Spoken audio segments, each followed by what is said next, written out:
بسم اللہ الرحمن الرحیم۔ حضور سیدنا غوث العظم رضی اللہ تعالیٰ عنہ کی ایک کتاب ہے، آپ کے خطبات کا مجموعہ ہے، آپ کے خطبات الفتح الربانی۔ اس پر کسی اور موقع پر اگلے سال یا اس سے آگے جب اللہ رب العزت کو منظور ہوگا تو اس کا ایک درس دوں گا، مگر آج میں اس میں سے ایک چھوٹا سا حصہ بطور میسج آپ کو سنانے کے لیے اس کا ایک صفحہ لایا ہوں۔ اس میں سے بھی ایک چھوٹا سا میسج آپ فرماتے ہیں تصوف اور صوفی کی تعریف کرتے ہوئے، درس ہے غنیت الطالبین میں سے ایک باب، تو میں اس کی بنیاد بنا رہا ہوں۔ آپ الفتح الربانی جو آپ کے خطبات اور مواعظ حسنہ کا مجموعہ ہے، اس میں ارشاد فرماتے ہیں تصوف اور صوفی کی تعریف کرتے ہوئے آپ فرماتے ہیں کہ سچا صوفی الصوفی الصادق فی تصوف ہی، جو اپنے تصوف میں سچا صوفی ہے وہ شخص ہے جو اپنے مولا کے ہر غیر سے، اور غیر سے مراد ہے ہر وہ چیز جو دل کو اللہ سے دور کر دے، ہر وہ چیز بولیے جو دل کو اللہ سے دور کر دے، جو اللہ کی یاد بھلا دے، جو اللہ کی یاد میں بندے کو غافل کر دے،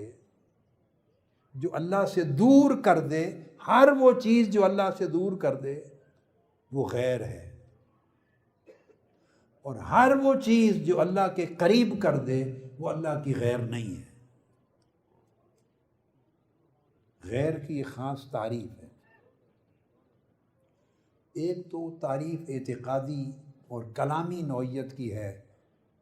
عین اور غیر کا فرق، کہ اللہ کی ذات کے سوا کائنات کی ہر شے اللہ کی غیر ہے، یہ کلامی گفتگو ہے جو متکلمین کرتے ہیں، سمجھ گیا نا بات۔ مگر صوفیاء کے ہاں روحانی زبان میں غیر ہونا اور غیر نہ ہونا فرق یہ ہے کہ ہر وہ چیز جو آپ کے دل کو اللہ سے دور کر دے اور آپ کے دل میں اللہ کی یاد کو کمزور کر دے اس کو غیر کہتے ہیں، اور ہر وہ چیز اور وہ مجلس اور اللہ کا ہر وہ بندہ اور ہر وہ عمل اور ہر وہ فعل، ہر وہ کام، خواہ کام ہے خواہ کوئی بندہ ہے جو آپ کے دل کو اللہ کے قریب کر دے، جس کے ذریعے آپ کے دل میں اللہ کی یاد مضبوط ہو جائے اور اللہ کی طرف آپ کا جھکاؤ اور رغبت بڑھ جائے، وہ اللہ کی غیر نہیں ہے۔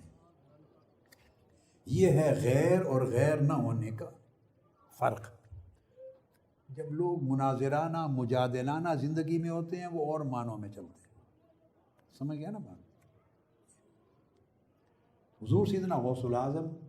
شیخ عبد القادر جیلانی رضی اللہ تعالیٰ عنہ نے فرمایا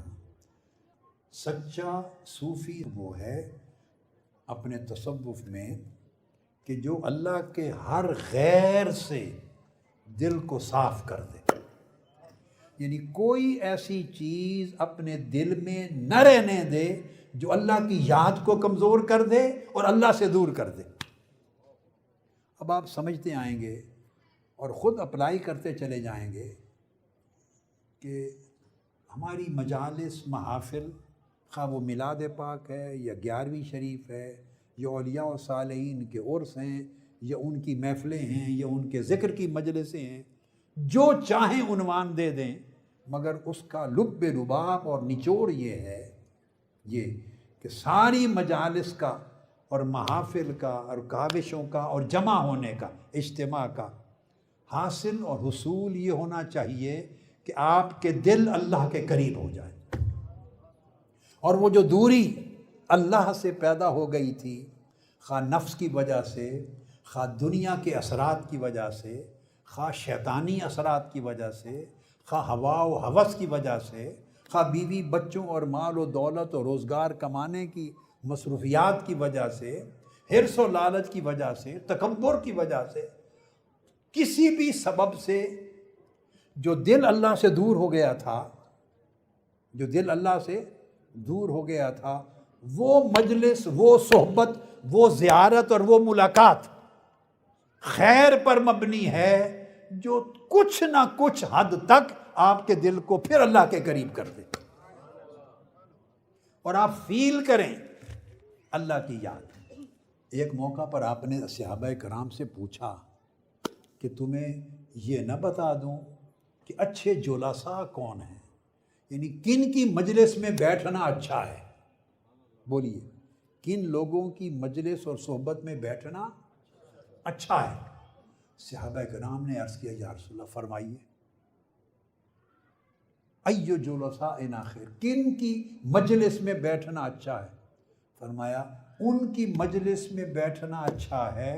کہ جب ان کو دیکھو تو اللہ یاد آ جائے، جب ان کو دیکھو تو اللہ یاد آ جائے۔ حدیث میں 3 جز ہیں، بس میں ایک ہی نقطہ صرف پہلا ہی بتا دیا۔ مقصد یہ ہے کہ جو آپ کو اللہ کی یاد دلا دے اور دل کو اللہ کے قریب کر دے، وہی مجلس اچھی ہے، وہی صحبت اچھی ہے، وہی سنگت اچھی ہے۔ اور جو آپ کے دل کو اللہ کے قریب نہیں کرتی اور آپ کے دل میں اللہ کی یاد کو مزید طاقت نہیں دیتی، اس کی جو روشنی اور حرارت ہے اللہ کی یاد کی اور اللہ کی محبت کی، اس حرارت میں اضافہ نہیں کرتی، تو اس صحبت کا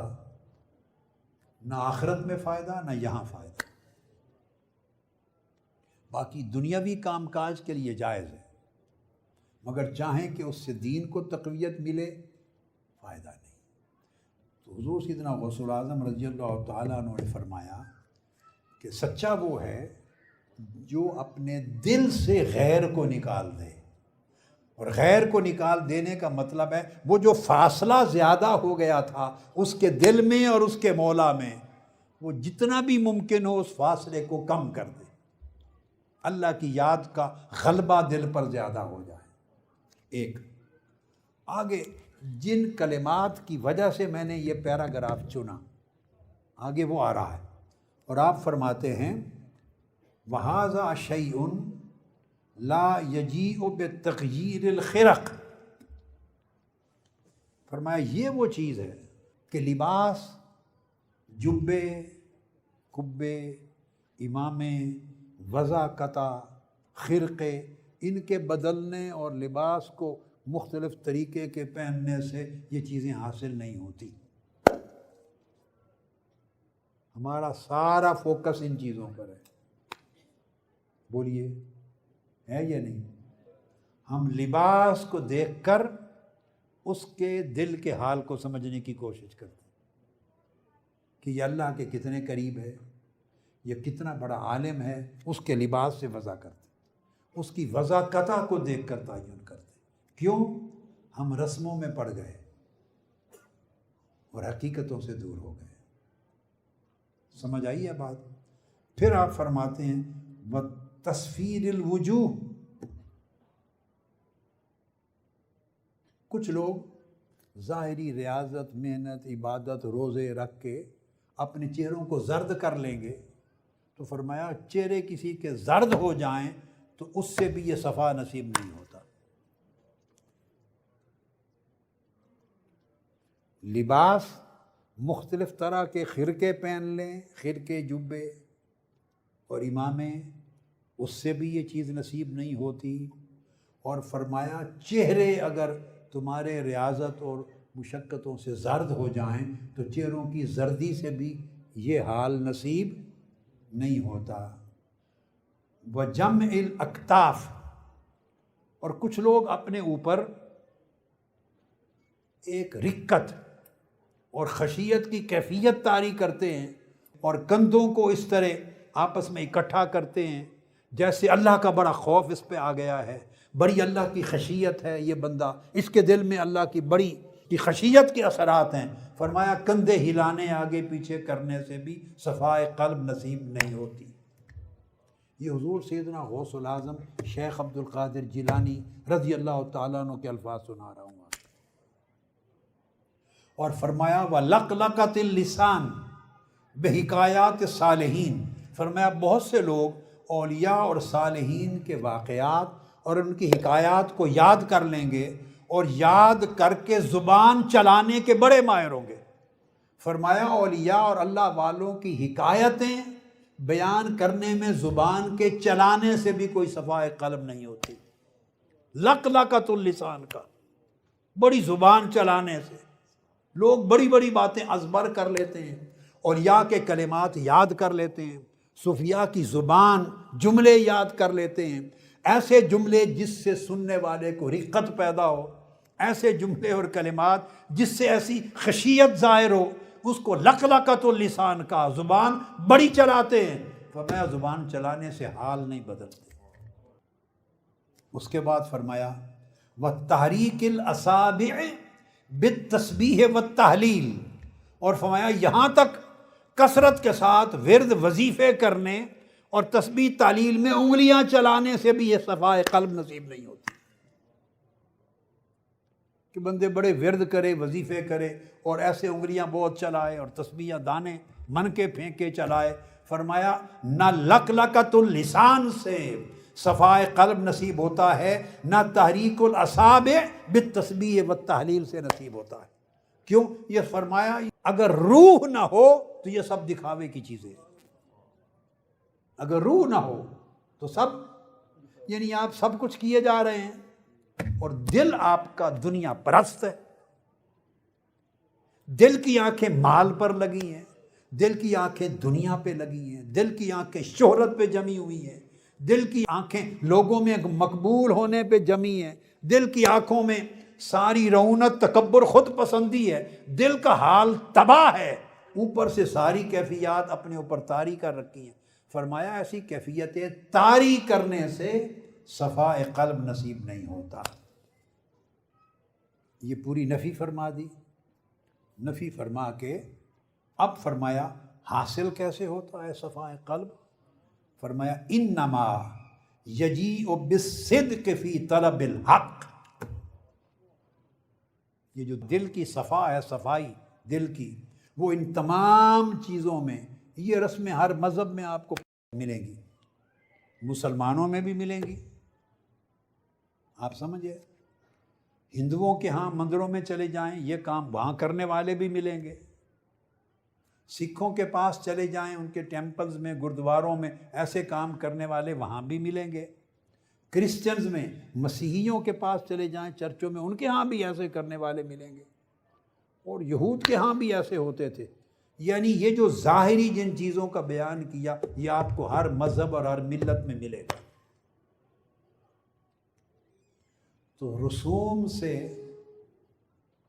صفائے قلب اور اللہ کا تعلق نصیب نہیں ہوتا۔ فرمایا یہ حاصل ہوتا ہے صرف اللہ کی طلب میں، اگر صدق پیدا ہو جائے، ہر غبار سے دل صاف ہو جائے اور دل صرف طالب حق رہ جائے، دل صرف طالب حق رہ جائے۔ یہاں پر میں حضرت بایزید بسطامی رضی اللہ تعالیٰ عنہ کا ایک قول سناتا ہوں۔ حضور سیدنا غوث العظم رضی اللہ تعالیٰ عنہ اور بہت سے صوفیاء اور ائمہ تصوف اولیاء نے بیان کیا ہے۔ اس جگہ پر ایک مرتبہ روحانیت کے عالم میں اللہ رب العزت نے آپ سے فرمایا بایزید ماذا ترید، اے بایزید تو کیا چاہتا ہے، مانگ۔ حضرت بایزید بسطامی سے اللہ رب العزت نے فرمایا بایزید مانگ، تو کیا چاہتا ہے؟ حضرت بایزید نے عرض کیا اللہم انی ارید ان لا ارید الا ما ترید، باری تعالیٰ میں صرف یہ چاہتا ہوں، بولی یہ جملے میرے ساتھ بولیں تاکہ آپ کے اندر اترے کیفیت۔ بایزید بسطامی نے عرض کیا باری تعالیٰ میں صرف یہ چاہتا ہوں، پھر کہیے میں صرف یہ چاہتا ہوں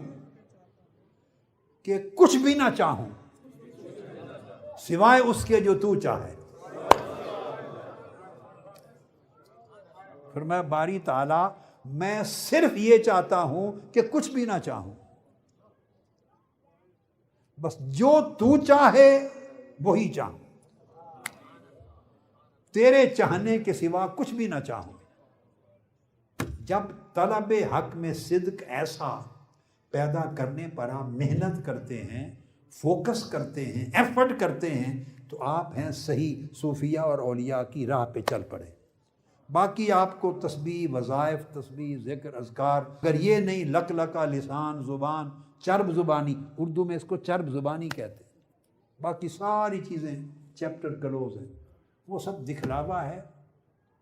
وہ گاہک بنانے ہیں، کیا دکان چلانی ہے، کاروبار بنانا ہے، مال کمانا ہے، دھندا ہے، سب دھندا ہے۔ اس میں نہ کوئی تصوف ہے، نہ روحانیت ہے، نہ پیری ہے، نہ فقیری ہے، نہ للہیت ہے، نہ صفائے قلب ہے، کچھ نہیں۔ یہ حضور سیدنا غوث العظم رضی اللہ تعالیٰ عنہ نے اس پیراگراف میں خلاصہ نچوڑ دے دیا سارا۔ اگر یہ کلمات میرے ہوتے تو شاید سننے والا یا سننے والے کئی بہت غصے میں آ جاتے اور کئی لوگ بڑے حیران رہ جاتے کہ یہ کیا کہہ دیا۔ اس لیے میں نے اپنی گفتگو پہلے کر دی، اس کے بعد یہ جو کلمات ہیں سخت ہیں یا نرم ہیں، یہ حضور سیدنا غوث العظم شیخ عبد القادر جیلانی رضی اللہ تعالیٰ جو کل اولیاء کے امام اور سردار اور سلطان ہیں، ان سے بڑی جگہ تصوف اور معرفت اور ولایت کے حاصل کرنے اور سمجھنے کی کوئی نہیں ہے۔ اور پھر فرماتے ہیں وَالزُّہْدِ فِی الدُّنْیَا، دنیا سے بے رغبت ہونے سے صفائے قلب ملتا ہے، وَإِخْرَاجِ الْخَلْقِ مِنَ الْقَلْبِ، اور دل سے مخلوق کو نکال دینے سے صفائے قلب ہوتی ہے۔ یعنی خالق سے ایسا تعلق ہو کہ دل سے مخلوق کو نکال دیں، دل سے مخلوق کو نکال دیں۔ کسی نے آپ سے پوچھا ایک اور مقام پر حضور سیدنا غوث العظم رضی اللہ تعالیٰ عنہ کہ اس دنیا کو کیا کریں، ہم اللہ کو چاہتے ہیں، اللہ سے ملیں، مگر دنیا کو کیا کریں؟ آپ نے فرمایا دنیا کو دل سے نکال کے ہاتھ میں رکھ لو، اللہ کی طرف چل پڑو۔ دل سے نکال دو، ہاتھ میں رکھ لو، یعنی ضروریات پوری کرو، مگر اس دنیا کو، دنیا کی رغبت کو، حرص کو، لالچ کو، طلب کو دل میں داخل نہ ہونے دو، دل کا دروازہ لاک کر دو، دنیا کو اندر نہ آنے دو، ہاتھ میں رکھو یعنی استعمال کرو۔ اور کسی اور مقام پر اور صوفیہ اور اولیاء نے کہا کہ دنیا کو سواری بناؤ، اپنے اوپر سوار نہ کرو، دنیا کو سواری بناؤ، سوار نہ بناؤ، تمہارے نیچے رہے گی، جس طرف چاہو لگام موڑ کے لے جاؤ، اس کو نیچے رہے گی، جدھر چاہو سواری کو موڑ کے لے جاؤ۔ اور اگر تم سواری بن گئے، دنیا تم پر سوار ہو گئی، تم ہلاک ہو گئے، دنیا جدھر چاہے گی تمہیں لے جائے گی۔ بات ایک ہی ہوتی ہے، مگر عرفاء صوفیہ اپنی اپنی زبان میں جدا جدا طریق سے بات کرتے اور سمجھاتے ہیں۔ اور فرمایا اخراج الخلق من القلب وتجردہ اما سوا مولاہ، اور دل کو مجرد کر لینا، دنیا کی حرص غرض اس سے بالکل الگ تھلگ کر دینا، اور دل مولا کے سوا کسی اور شے کا نہ طالب رہے نہ واصل رہے۔ یہ کیفیت ہو تو وہ بندہ فقیر ہے، وہ بندہ تصوف کی راہ پر چلنے والا ہے، وہ اولیاء اور صوفیاء کی تعلیم پر عمل کرنے والا ہے۔ وما علینا الا البلاغ، والسلام علیکم ورحمۃ اللہ وبرکاتہ۔